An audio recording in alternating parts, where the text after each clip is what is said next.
Ejercicios espirituales del Padre Antonio Bravo Tisner. La disponibilidad de Jesucristo al Padre, fuente de su dinamismo evangelizador y del discernimiento que hace de la vida de los pobres.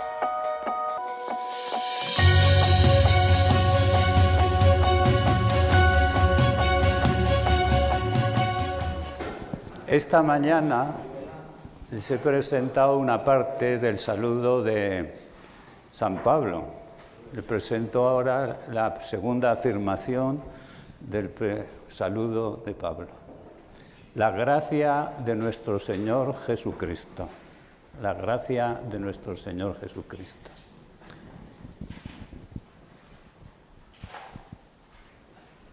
Estamos entonces en el Evangelio de la Gracia, el Evangelio de la Gracia. Pablo, despidiéndose de los presbíteros de Éfeso en Mileto, dio testimonio de su misión apostólica en estos términos. A mí no me importa la vida, sino completar mi carrera y consumar el ministerio que recibí del Señor Jesús, ser testigo del Evangelio de la gracia de Dios. No me importa la vida, lo que me importa es ser testigo del Evangelio de la gracia de Dios. Y al término de su discurso decía a los presbíteros: ahora os encomiendo a Dios y a la palabra de su gracia, que tiene poder para construiros y haceros partícipes de la herencia con todos los santificados. Detrás de estas afirmaciones subyace la experiencia personal de Pablo. La experiencia. Fue salvado por gracia y no por sus obras. En la carta a los Efesios se nos dice que las obras buenas provienen de estar salvados por gracia, no que nos salvan las buenas obras, sino que provienen de estar salvados por gracia. En efecto, por gracia estáis salvados mediante la fe. Y esto no viene de vosotros, es don de Dios. Tampoco viene de las obras, para que nadie pueda presumir. Somos, pues, obra suya. Somos obra de Dios. Dios nos ha creado en Cristo Jesús para que nos dediquemos a las buenas obras que de antemano dispuso Él que practicásemos. El prólogo del Evangelio, según San Juan, hace esta afirmación: y el Verbo se hizo carne y habitó entre nosotros, y hemos contemplado su gloria, gloria como del unigénito del Padre, lleno de gracia y de verdad, lleno de gracia y de verdad. Juan da testimonio de él y grita diciendo: este es de quien dije, el que viene detrás de mí se ha puesto delante de mí porque existía antes que yo. Pues de su plenitud todos hemos recibido gracia tras gracia. Todos hemos recibido gracia tras gracia. Porque la ley se dio por medio de Moisés. La gracia y la verdad nos han llegado por medio de Jesucristo. Juan. Pero volvamos a Pablo.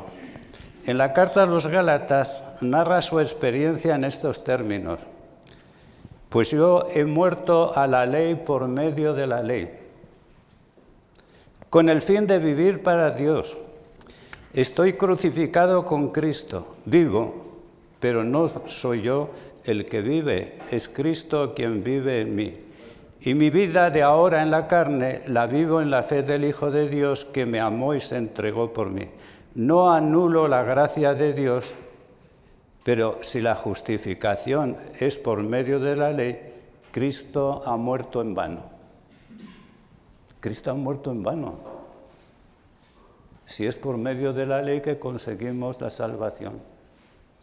Es tremendo Pablo, ¿verdad? porque decimos casi lo contrario con mucha frecuencia sin darnos cuenta. Y hacia el final de su carta afirma, de la carta a los Gálatas: mirad, yo Pablo os digo que si os circuncidáis, Cristo no os servirá de nada. Y vuelvo a declarar que todo aquel que se circuncida está obligado a observar toda la ley. Los que pretendéis ser justificados en el ámbito de la ley, habéis roto con Cristo. Habéis salido del ámbito de la gracia. Habéis salido del ámbito de la gracia. Pues nosotros mantenemos la esperanza de la justicia por el Espíritu y desde la fe, porque en Cristo nada vale la circuncisión o la incircuncisión, sino la fe que actúa por el amor. A través de estas afirmaciones, amigos, se nos recuerda que estamos, como lo afirmaron luego los padres de la Iglesia, en la economía de la gracia. En la economía de la gracia y no en la economía de la ley. La salvación se nos da en Jesucristo, en Jesucristo. Él es el camino, la verdad y la vida. Él es en realidad la ley de la libertad, una ley de la libertad, no para someter, sino para hacer libres, pues nos ha liberado para la libertad. Esto es, para la ley del amor. La carta de Santiago enseña: el que se concentra en una ley perfecta, la de la libertad, y permanece en ella, no como oyente olvidadizo, sino poniendo en práctica, esa será dichoso al practicarla. Y Jesús, en el momento de salir de este mundo al Padre, nos pidió amarnos con el mismo amor con que Él nos amó hasta el extremo. Os doy un mandamiento nuevo, que os améis unos a otros con el mismo amor con que yo os he amado. No es cualquier amor el que se nos pide. ¿No? Es con el mismo amor de Cristo, que nos tenemos que amar unos a otros. En esto conocerán todos que sois discípulos míos, si os amáis unos a otros. Conocerán que somos discípulos. Pues bien, os voy a presentar a partir de aquí la meditación en dos partes. La primera, gracia y pobreza del Hijo. La gracia y la pobreza del Hijo.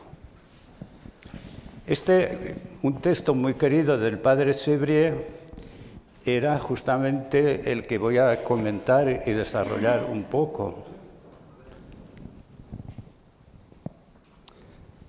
Pues conocéis la gracia de nuestro Señor Jesucristo. Las traducciones de la generosidad no valen. Charis en griego es gracia y no generosidad solamente, ¿verdad? Conocéis la gracia de nuestro Señor Jesucristo, el cual, siendo rico, se hizo pobre por vosotros para enriqueceros con su pobreza, para enriqueceros. La pobreza de Cristo es riqueza. ¿Y para qué esto? Porque a veces comprendemos mal la pobreza como si fuera austeridad solamente. No. Conocéis la gracia de nuestro Señor Jesucristo.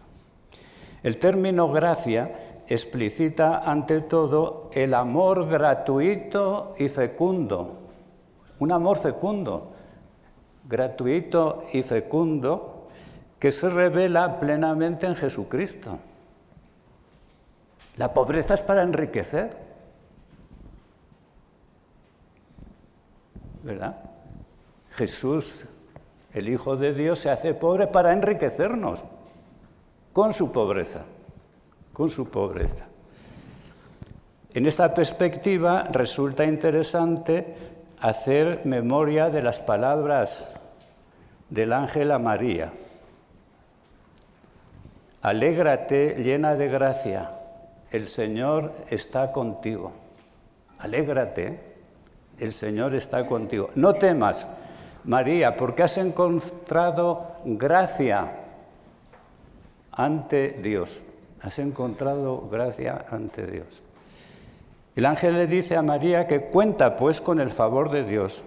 Basta que se deje hacer por la palabra de Dios. Tiene que dejarse hacer por la palabra de Dios. Porque nada hay imposible para Dios. Que sí, hermanos, puede hacer de nosotros verdaderos santos. No es imposible para Dios. Para Dios. Por eso la respuesta de María es impecable. He aquí la esclava del Señor. Y dice, y voy a hacer, y voy a trabajar, y voy a... No, no dice eso María. Hágase en mí según tu palabra. Es decir, dejarse hacer por la palabra de Dios es la verdadera actividad. Es la pasividad más activa. La fe de María, como la de todo verdadero creyente, consiste en entregarse, y es muy arriesgado, hermanos, eso sí que lo sé, entregarse al poder de la palabra de Dios. Esa es nuestra disponibilidad, y es un riesgo grande porque nunca sabes dónde te llevará.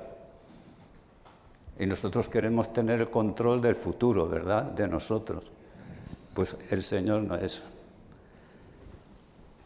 La fe de María nos invita, pues, a entregarnos al poder de la palabra, esto es, a su amor misericordioso, libre, gratuito y fecundo. Es la gracia la que nos hace fecundos. Por eso la gracia de nuestro Señor Jesucristo es la expresión sublime del amor divino que ahora asume la nota de la pobreza. El amor del Padre asume la nota de la pobreza para enriquecer, no por el, ¿verdad?, voy a ser más pobre, no, para enriquecer. Hubo gente más austera que Jesús de Nazaret, ¿verdad? Pero más pobre no. Más pobre no. El padre Chevrier fue seducido por esta pobreza de Jesús, por este amor. Lo conocemos, lo de la noche de Navidad de 1856. Perdón por a los que no conozcan, ¿verdad? Pero esto es así. El padre Ansel fue el que estuvo en el Prado durante muchos años, su superior general, nos recordaba y gustaba recordar que en Jesús tenemos que hablar de la pobreza ontológica y de la pobreza sociológica. De la pobreza ontológica se hizo criatura, como nosotros, ¿no? Se hizo carne, débil, destinada a la muerte, como nosotros. Esa es la pobreza ontológica. Y la pobreza sociológica ganó el pan con el sudor de su frente, como un trabajador. Volver a Nazaret es importante, ¿verdad?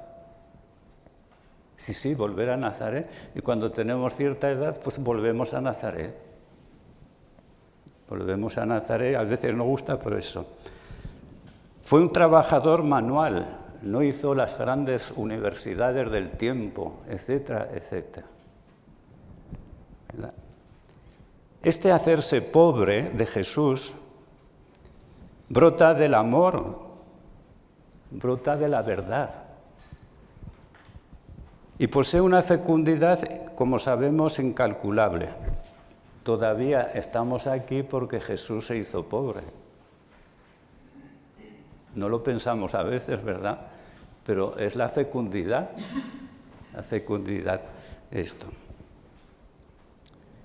Este hacerse pobre del unigénito posee pues esta fecundidad. Solo la libertad del hombre la puede limitar.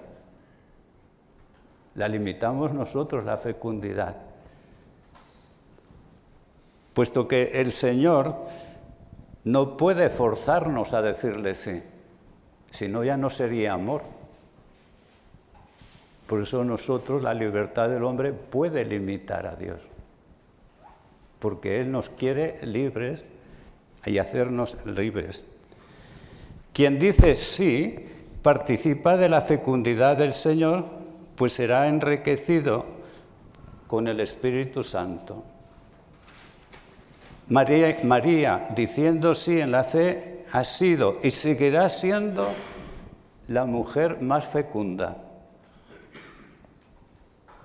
La mujer más fecunda en el mundo. No hizo grandes cosas, ¿verdad? Quizás dar vueltas al torno para hacer el pan y esas cosas, pero la mujer fecunda que ofreció al Salvador al mundo. No son las obras lo que nos hacen fecundos, hermanos. Es el Espíritu Santo quien fecundó el seno virginal de María. Y es el Espíritu Santo el que sigue fecundando nuestro trabajo y nuestra labor. Y la Iglesia tiene que saberlo, acabamos la sinodalidad, ¿verdad? Pues es el Espíritu quien hará fecunda la Iglesia, no serán nuestros cálculos humanos. No serán nuestros cálculos humanos.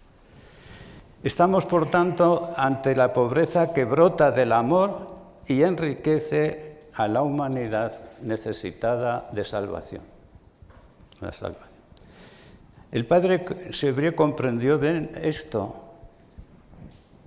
Y entonces tiene una oración que hubiéramos podido comenzar por ahí, quizá, ¿verdad? Pero que es, y nos la recordamos así. Oh pobreza, qué bella eres. Jesucristo mi Señor te halló tan bella que te tomó por esposa cuando bajó del cielo y de ti hizo la compañera de su vida. Contigo quiso morir en la cruz. Dame, oh Maestro mío, esta hermosa pobreza, que yo la busque solícito, la acepte con alegría, la abrace con amor y haga de ella la compañera de mi vida. Que yo muera con ella sobre un leño como murió mi Maestro. Oh pobreza, qué bella. Pero es la pobreza de Cristo, no la miseria, ¿verdad? Pero la pobreza. Porque les estoy hablando de la pobreza que se hizo Jesús, no de la miseria. Y hubo gente más austera, ¿verdad? Entre los paganos incluso. Ahora, pues, voy a pasar a meditar un poco cómo el Hijo vivió esta pobreza en su misión. En su misión. Jesús vivió esta pobreza en su misión. Y les propondré unos textos para la meditación, claro. La primera perspectiva que les presento, la actitud del Hijo al entrar en el mundo, que es la pobreza. Y no le voy a leer los textos porque entonces me alargaré más de la cuenta, pero les recuerdo el texto de Hebreos 10, 5, 10. Luego al final les doy unos textos. Al entrar en el mundo, dice Jesús, tú no quisiste sacrificios ni ofrendas, pero me formaste un cuerpo, es la pobreza, me formaste un cuerpo. No aceptaste holocaustos ni víctimas expiatorias. Entonces yo dije, he aquí que vengo, pues así está escrito en el comienzo del libro acerca de mí, para hacer, oh Dios, tu voluntad.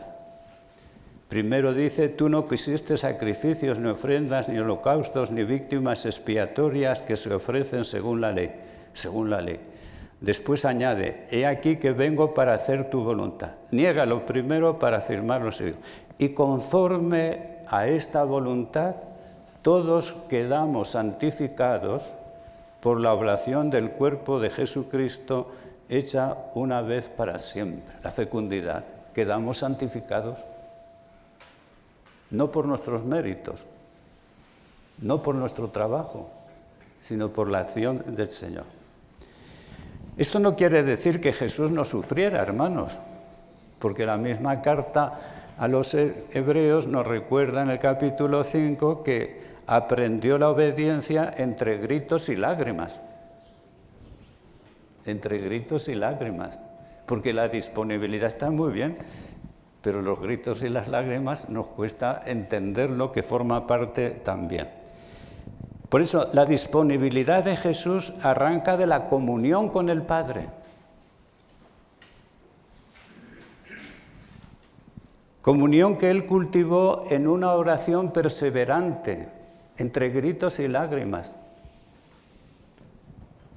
Su oración, por tanto, se convierte en la ofrenda de su vida. Aprendamos a orar, porque orar es entregarse, darse, ¿verdad? Y esto le llevó consigo a avanzar en la oscuridad de la fe. ¿Cómo nos cuesta entender que Jesús avanzó en la oscuridad de la fe? Y sin embargo fue así. Dios mío, ¿por qué me has abandonado? Avanzó en la oscuridad de la fe. Pero no olvidemos una cosa muy importante, y es que Jesús es el que inicia y consuma la fe. Es lo que nos dice la carta a los hebreos en el capítulo 12. Él es el pionero de la fe. Claro, después hemos presentado al maestro, ya está bien, ¿verdad? Pero yo creo que entre sacerdotes necesitamos profundizar para justamente poderlo. Por eso nos tenemos que interrogar, ¿avanzamos en la fe como servidores del Evangelio? En la fe. La actitud del Hijo al entrar en el mundo, pues, es la disponibilidad, la obediencia. Basada en la comunión, basada en la comunión. Segundo, Jesús es el pan que Dios nos da. Siempre que hacemos la Eucaristía olvidamos lo esencial. Y es que es el Padre quien nos da a su Hijo en la Eucaristía. Yo soy el pan de la vida, sí, pero el pan que os da el Padre. Es mi Padre quien nos da en la Eucaristía. El Hijo tiene conciencia, pues, de ser el pan bajado del Padre, con el que el mismo Padre quiere alimentarnos a cuantos creen en Él. Maravilloso, ¿verdad? Pero qué exigente. Las muchedumbres se dicen, este sin duda alguna es el profeta, y lo quieren hacer rey. Estoy ahora en el capítulo 6 de San Juan, ¿verdad? Lo quieren hacer rey. Este es el profeta. Están esperándolo. Jesús se retira solo al monte, hace que los discípulos inicien el camino, la travesía, y la gente que vaya por otra parte. Y buscan a Jesús, las muchedumbres después. Pero antes Jesús ha dejado la oración y ha ido al encuentro de los discípulos que atravesan una situación difícil. Porque la oración no nos aleja del mundo. Si eso fuera, no. Sino que nos permite ver al mundo en su travesía e ir al encuentro de ellos. Y Jesús se afirma salvando a los discípulos. Soy yo, no temáis, soy yo. Es la afirmación de su divinidad. Jesús no pierde conciencia de quién es. Soy yo. No es esa la expresión en el Antiguo Testamento. Soy yo. No temáis. Y luego a las muchedumbres, ¿verdad? Pues vienen a buscarlo. ¿Cómo? Se han llenado el estómago, como esos que dicen, yo hago la pastoral del estómago, ¿verdad? La pastoral llenando el estómago, entonces ya voy. No. Así vendrán y eso. Y Jesús entonces enfrenta, me buscáis porque habéis llenado vuestro estómago. Y ahí viene ya el conflicto. ¿Y qué tenemos que hacer para hacer las obras de Dios? Y fijaros la respuesta de Jesús, que es muy importante. La obra de Dios, porque Dios solamente hace una, la obra de Dios es que creáis en el que yo he enviado. La obra de Dios, no las obras, ¿verdad? Porque la gente dice, oye, para llenar el estómago también podemos hacer las obras de Dios, ¿verdad? Pero no. Bueno, y entonces concluye así. La gente se marchará, y Jesús no las va a retener. Se vuelve a los 12 y les dirá, ¿también ustedes quieren marcharse? Que es lo que nos plantea a todos y cada uno de nosotros. Pero antes ha habido un diálogo muy importante. Jesús nos ha dicho que Él es el pan dado por el Padre. Yo soy el pan de la vida. Vuestros padres comieron en el desierto el maná y murieron. Este es el pan que baja del cielo para que el hombre coma de él y no muera. Yo soy el pan vivo que ha bajado del cielo. Y que coma de este pan vivirá para siempre. Y el pan que yo daré es mi carne por la vida del mundo. Pidamos pues al Señor que descubramos en Jesús el pan bajado del cielo dado por el Padre. En ese sentido, nuestras Eucaristías tienen que estar dirigidas siempre al Padre. Y la plegaria eucarística está siempre dirigida al Padre, ¿verdad? Porque Él es el dador, es Él el que nos da el pan.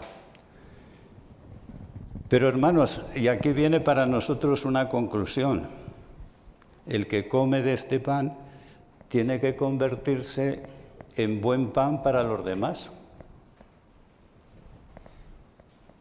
Porque en Cristo somos dados a los demás. El Padre Sebrier nos lo recordó. Estamos llamados a ser buen pan para los peregrinos en busca de la patria definitiva. El sacerdote es un hombre comido. Hacernos buen pan, no basta hacerse pan, hay que ser buen pan, no indigesto. A veces nos convertimos en pan indigesto. No, buen pan. Es la vocación del apóstol de Jesucristo. Es un camino de amor y conversión permanente. Es, hermanos, el camino de la gracia. El camino de la gracia. Hacernos. Tercero, el Hijo no puede hacer nada por su cuenta. Anda, el Hijo no puede. No dice que no hace, sino que no puede. Es una expresión muy fuerte, ¿no? Así nos lo dice Juan 5:17. Mi Padre sigue actuando y yo también actúo. Mi Padre. Y entonces los judíos se asustan y dicen, este blasfema, y lo quieren eliminar. Y Jesús continúa. Jesús tomó la palabra y les dijo, en verdad os digo, el Hijo no puede hacer nada por su cuenta, sino lo que viere hacer al Padre. No puede hacer nada por su cuenta, sino lo que hace eso mismo hace también el Hijo. Pues el Padre ama al Hijo y le muestra todo lo que Él hace. Y le mostrará obras mayores que esta para vuestro asombro. Comento esto más brevemente, ¿verdad? Pero que es muy importante, porque entonces descubrimos cómo nuestro hacer tiene que nacer de la contemplación.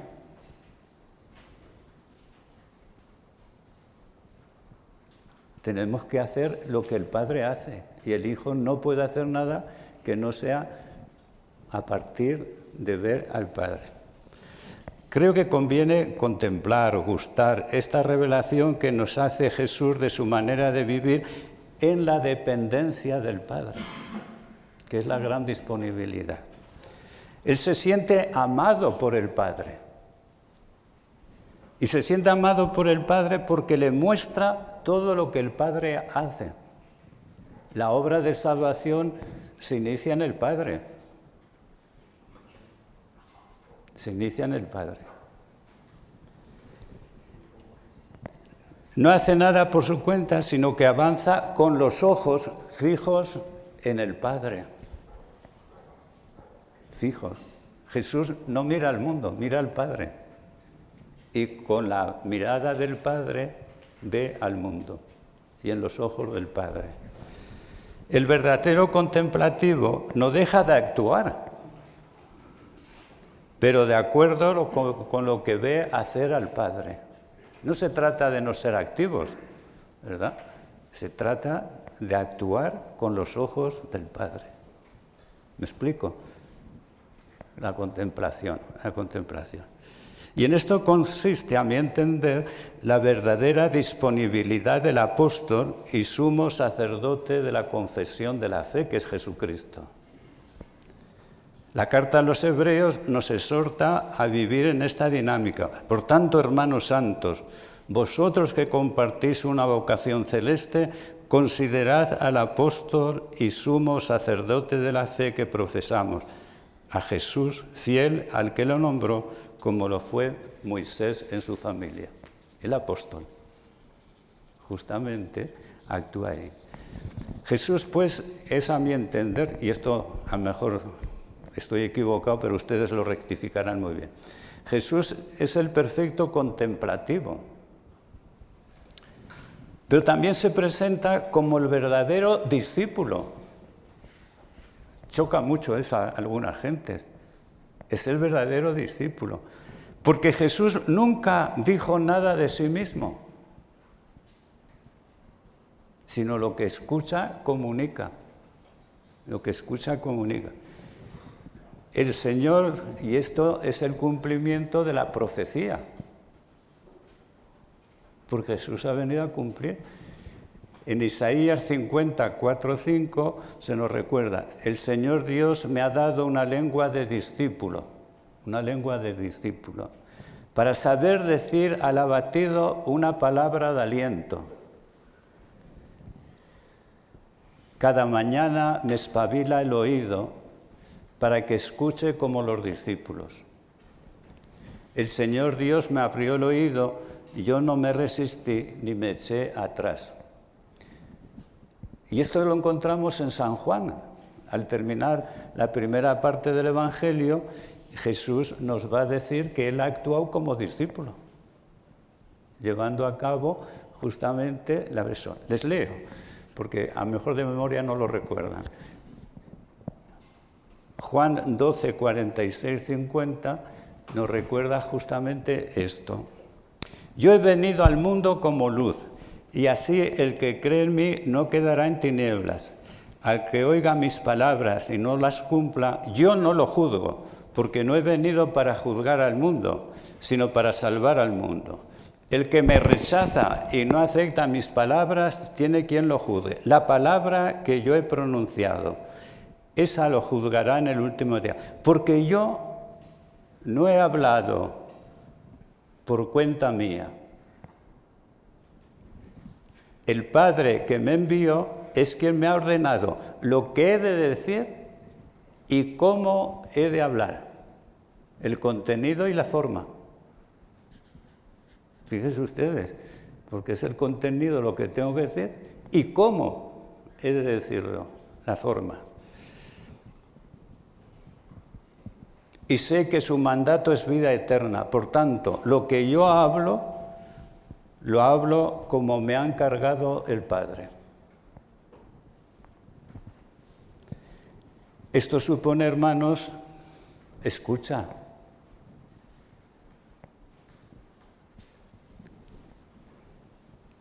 El Verbo se hizo carne.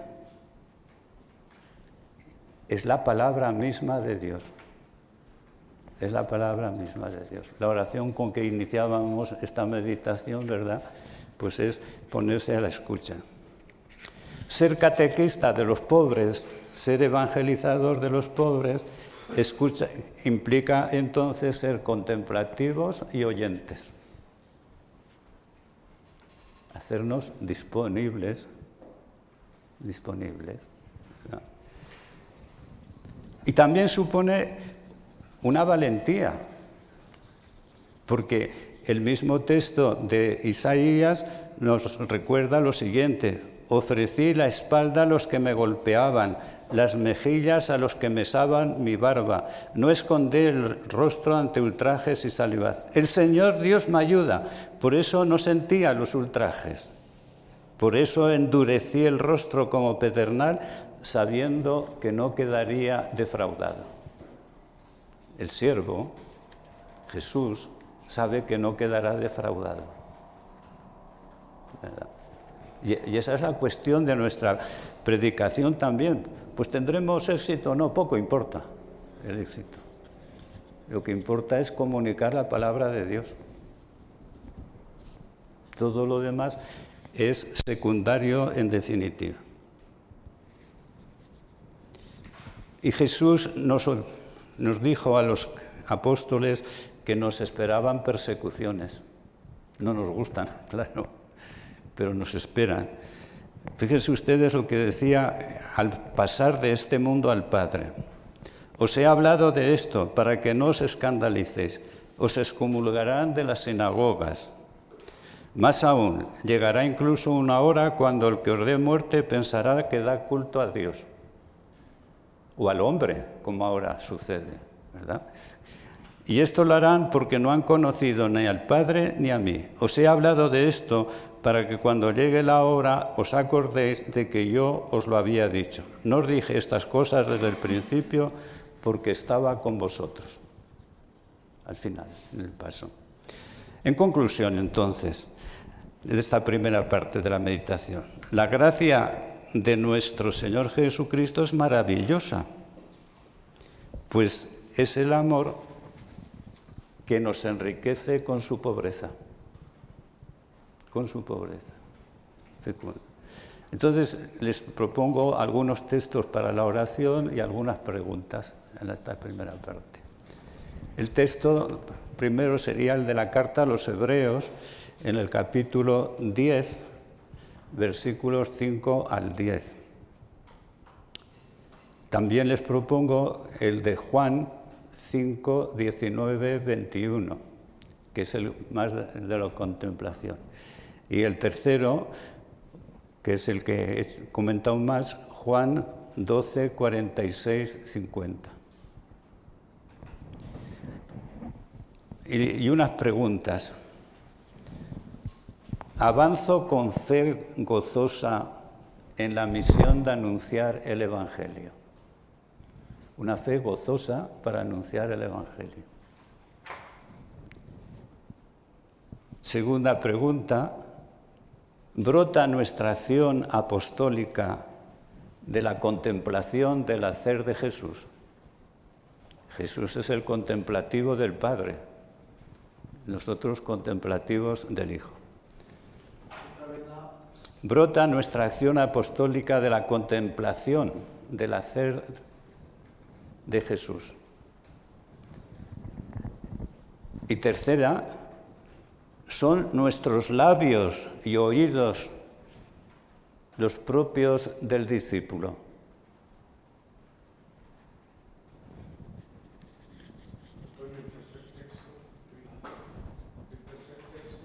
Juan 12, 46, 50. Bueno, la tercera pregunta. ¿Son nuestros labios, oídos, los propios del discípulo? Bueno, y paso a la segunda parte de la meditación, que es más para nosotros los sacerdotes. Lo otro es para todo el pueblo de Dios, para nosotros más. El buen pastor, la segunda parte es esta. El buen pastor da la vida por las ovejas. Jesús ha venido como el buen pastor para dar la vida por las ovejas, ¿verdad? La gracia de nuestro Señor Jesucristo se irradia de manera particular cuando se revela ante el pueblo de Israel y sus jefes como el buen pastor, que da la vida por las ovejas que el Padre le dio y confió, que no son sus feligreses suyos, son del Señor, que Él nos da. Eso es importante también. También aquí nos encontramos con el cumplimiento de la promesa, porque Jesús ha venido a cumplir la promesa. Nosotros no podemos hacer un Jesús sin el Antiguo Testamento. Si no, haremos nuestro Jesús a nuestra medida. Pero Él viene a cumplir las promesas. El evangelista Juan lo entendió bien al iniciar el libro de la gloria, esto es la segunda parte del Evangelio, pero con una gran novedad.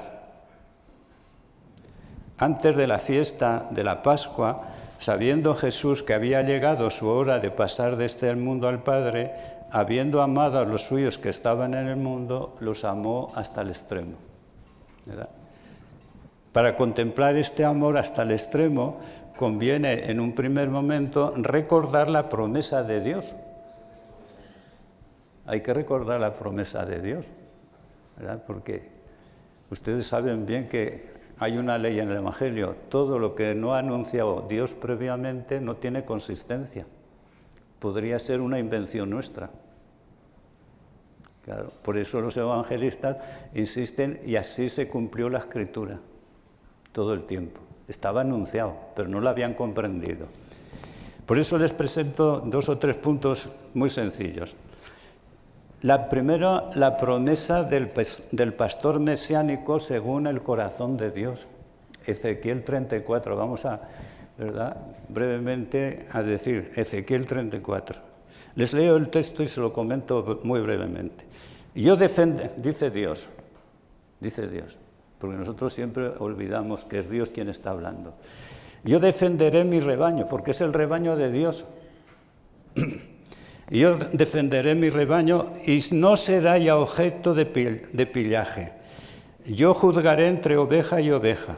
Suscitaré un único pastor que las apaciente. Es Dios quien suscita al pastor que las apaciente. Mi siervo David. Él las apacentará, Él será su pastor. Yo, el Señor, seré su Dios, y mi siervo David, príncipe en medio de ellos. Pero Dios sigue siendo el pastor primero, el Padre. ¿Verdad? Porque es su rebaño. Y Jesús nunca se apropiará del rebaño. Bueno, ustedes pueden leer en el rato de silencio esto. Dios, por tanto, permanece siempre el dueño. Esto es el pueblo de Dios, la iglesia de Dios. Es la iglesia de Dios, ¿verdad? El nuevo David no es presentado como el dueño, sino como su siervo que las apacentará según el designio divino. Jesús, el buen pastor, lo sabe y lo recuerda con frecuencia. Él es consciente que las ovejas son las del Padre, las que tú me has dado, las que tú me has dado. A ellos se está refiriendo cuando afirma que los discípulos le han sido dados y confiados por el Padre. Si ustedes leen el capítulo 17 de San Juan, pues los que tú me has dado, sacándolos del mundo, los que tú me has dado. Hermanos, y esto qué alegría, descubrir que somos un don del Padre al Hijo. No es eso la consagración. Yo he sido regalado por el Padre al Hijo. Somos un don. Lo recibimos, lo aceptamos, ¿verdad? Porque entonces hemos sido dados a Cristo, pero por el Padre. Por eso en la primera meditación yo cambié el orden de San Pablo, porque es interesante, el amor es del Padre. Ya estamos en la gracia. Nadie puede, por tanto, situarse como propietario. Jesús no se presenta como propietario.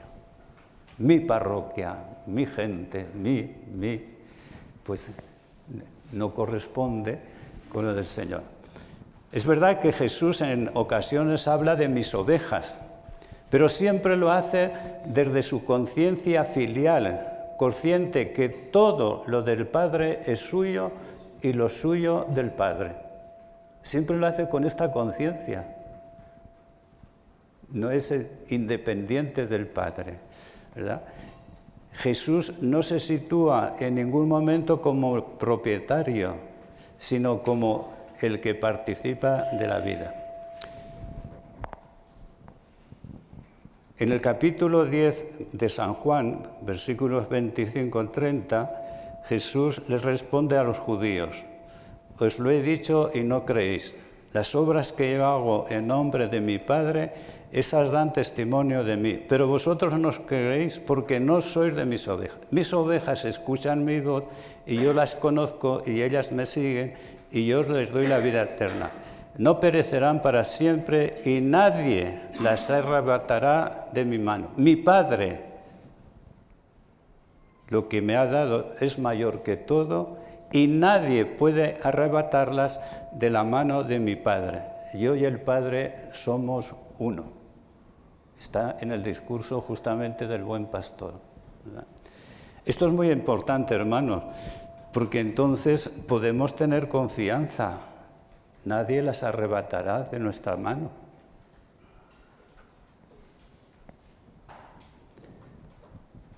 Y Jesús es ahí donde tiene su firmeza, su apoyo. Sabe que nadie las arrebatará de la mano del Padre, porque el Padre es más. El Padre es más. La novedad, pues, estalla. Lo que en Ezequiel solamente era promesa, se ha realizado en Cristo. Él es el pastor mesiánico enviado por el Padre. Y Jesús vive en esa dependencia. Doy un paso en la meditación. Yo soy el buen pastor. Jesús nos dice, yo soy el buen pastor. En este momento vamos a contemplar una gran afirmación. Y es que Jesús viene para buscar las ovejas descarriadas, pero las ovejas del Padre. Viene para reunir a esas muchedumbres que andan como ovejas sin pastor.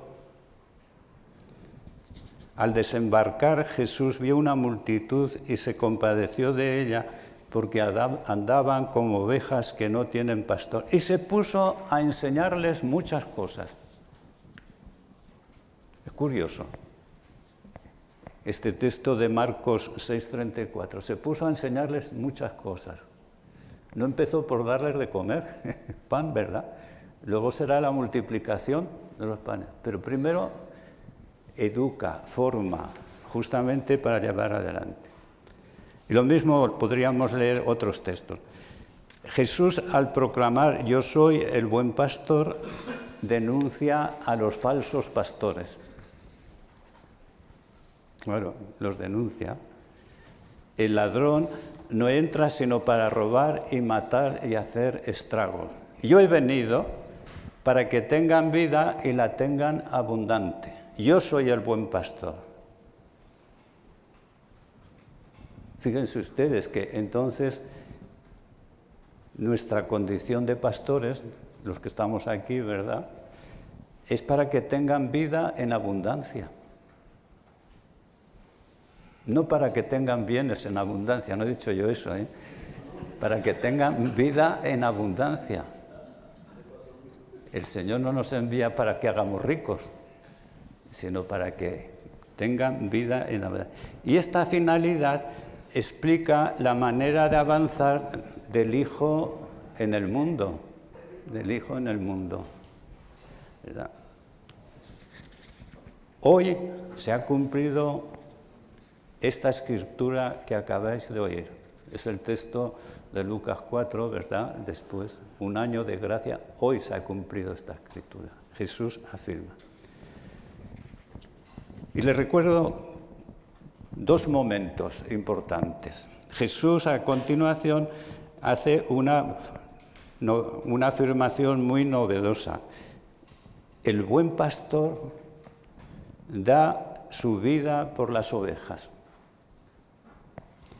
Es lo opuesto a los malos pastores, a los asalariados, que ni son realmente pastores ni dueños de las ovejas. A la diferencia de los asalariados, que abandonan a las ovejas en los momentos difíciles, el pastor verdadero, en perfecta comunión con el deseo del Padre, permanece y se da y se entrega. Yo soy el buen pastor. Y la segunda gran afirmación,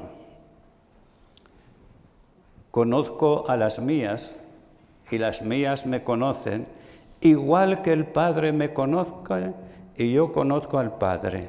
Yo doy mi vida por las ovejas. Conocer no es algo de simpatía solamente, ¿verdad? Sino que es un darse, un entregarse. Porque hay gente más simpática, otros somos menos simpáticos. Bueno, eso es otra cuestión diferente, pero justamente ese darse. El verbo conocer es clave, pues expresa cómo el buen pastor avanza en comunión con el Padre, ¿verdad? En todo momento. Conocer como el Padre conoce. Y como soy conocido justamente por el Padre. Y aquí, hermanos, tenemos el programa pastoral. Juan Pablo II, o San Juan Pablo II, ¿verdad?, nos lo recordó. ¿Cuál es el programa pastoral?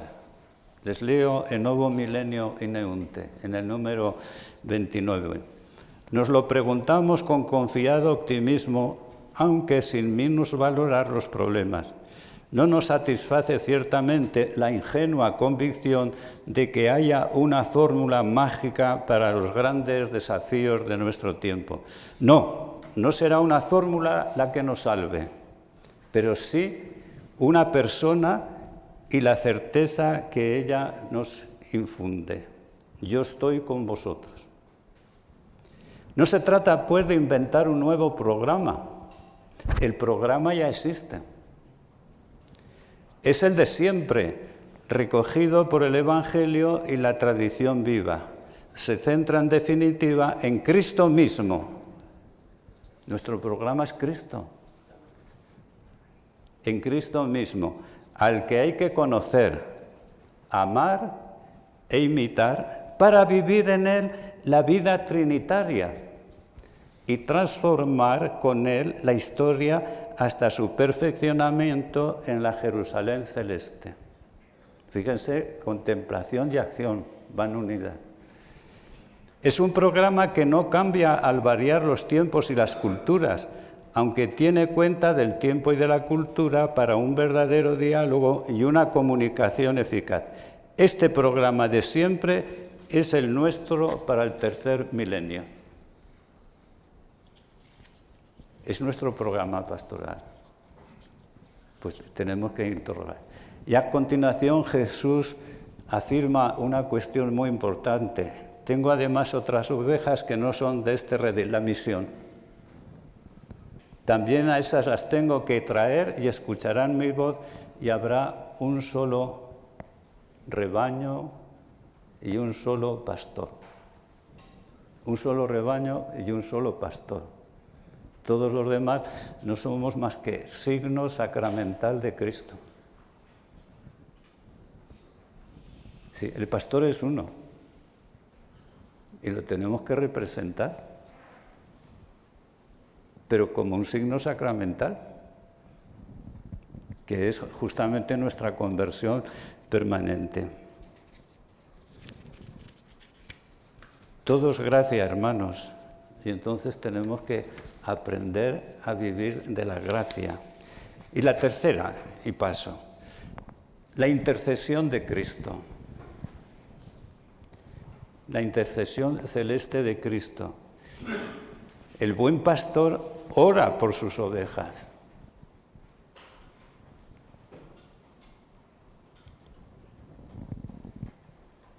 y ora permanentemente. Cristo resucitado está vuelto hacia nosotros, sigue intercediendo por nosotros, ¿verdad? Y nuestra oración es la oración en comunión con Cristo resucitado. Nuestra intercesión es unirnos a la intercesión de Cristo, ¿verdad? Y eso forma parte esencial del pastor. A veces hacemos muchas cosas e intercedemos poco. Y sin embargo es la presión. Y esto nos lo recuerda un texto que es de gran esperanza. Les leo en Romanos 8, 31, 34, que es un texto muy importante. Después de esto, ¿qué diremos? Si Dios está por nosotros. Si Dios está por nosotros, ¿quién estará contra nosotros? El que no se reservó a su propio Hijo, sino que lo entregó por todos nosotros, ¿cómo no nos dará todo con Él? Es la confianza. ¿Quién acusará a los elegidos de Dios? Dios es el que justifica. ¿Quién condenará? ¿Acaso Cristo Jesús, que murió, más todavía, resucitó y está a la derecha de Dios y que además intercede por nosotros? ¿Quién nos separará? Si Cristo ora por nosotros. Y sabemos que la oración de Jesús es eficaz, ¿no? Mi Padre me escucha siempre. Su acción de gracias es ante una tumba, en la víspera de su Pascua. La Eucaristía es acción de gracias para ir a la muerte. Todo esto cambia un poco nuestra mentalidad. Y por eso la carta a los hebreos, la carta sacerdotal por excelencia, ¿verdad? Pues nos lo recuerda también en el capítulo 7, versículos 22-25.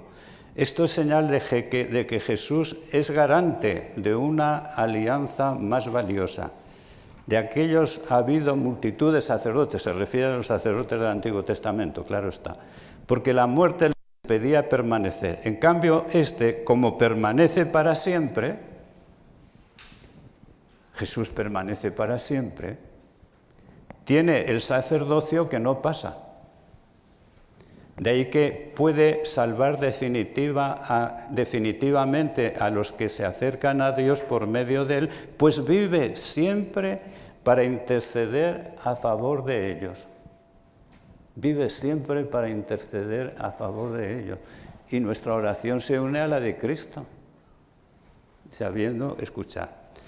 Concluyo entonces. Estamos invitados a tomar conciencia de que somos auténticas criaturas de la gracia. Criaturas de la gracia. Lo que somos, lo somos por gracia. He aquí, y terminaré con esta lectura, me permiten que lo termine con una lectura de San Pablo. Os recuerdo, hermanos, el Evangelio que os anuncié y que vosotros aceptasteis, en el que además estáis fundados y que os está salvando si os mantenéis en la palabra que os anunciamos. De lo contrario, creísteis en vano. Porque yo os transmití en primer lugar lo que también yo recibí, que Cristo murió por nuestros pecados según las Escrituras, y que fue sepultado, y que resucitó al tercer día según las Escrituras, y que se apareció a Cefas y más tarde a los 12. Después se apareció a más de 500 hermanos juntos, la mayoría de los cuales vive todavía, otros han muerto. Después apareció a Santiago, más tarde a todos los apóstoles. Por último, como a un aborto, se me apareció también a mí, porque yo soy el menor de los apóstoles y no soy digno de ser llamado apóstol porque he perseguido a la Iglesia de Dios. Pero por la gracia de Dios, soy lo que soy, y su gracia para conmigo no se ha frustrado en mí. Antes bien, he trabajado más que todos ellos, aunque no he sido yo, sino la gracia de Dios conmigo. Pues bien, tanto yo como ellos predicamos así, y así lo creísteis vosotros.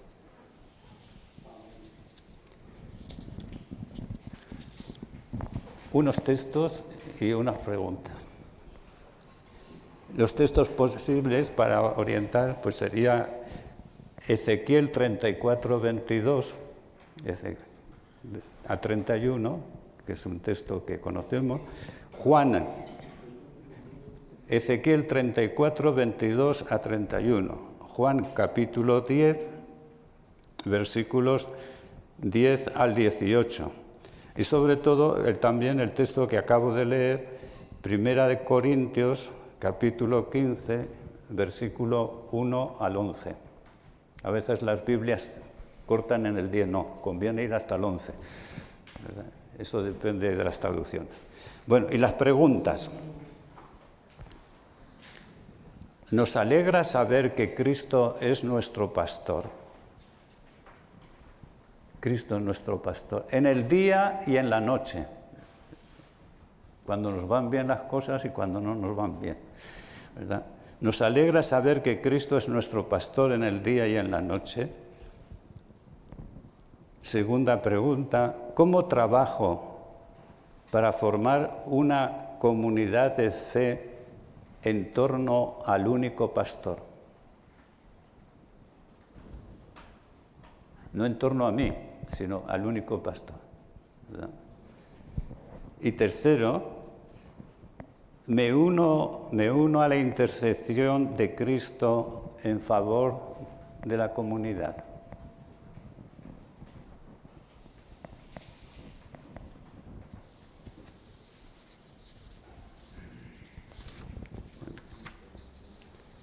Pues entonces oremos unos por otros para que seamos signos del buen pastor.